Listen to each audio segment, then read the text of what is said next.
Ngayon,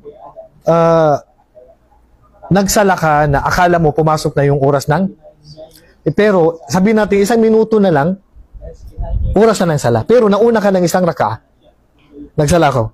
Allahu Akbar. Pangalawang raka na ako. Saka pala pumasok ang duhur.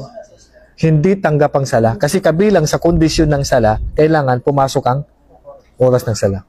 Naintindihan? Hindi tanggap ang sala na hindi pa siya pumapasok. Walang sala na advance. Kaya may mga tanong na gano'n, Ustad, pwede mo mag-advance na ako magpa-sale kasi malayo pang lalakbayin ko. Hindi ka tanggap sala mo eh.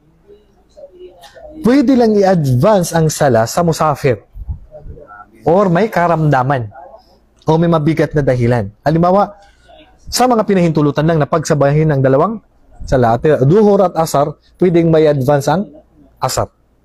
Sa Maghrib at Isha, pwedeng may advance ang Isha. Pero anong sala ang hindi pwedeng i-advance? Duhur hindi pwedeng i-advance.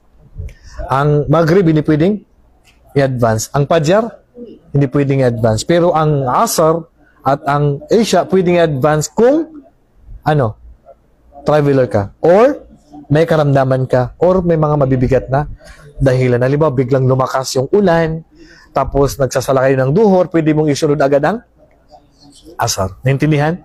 Okay.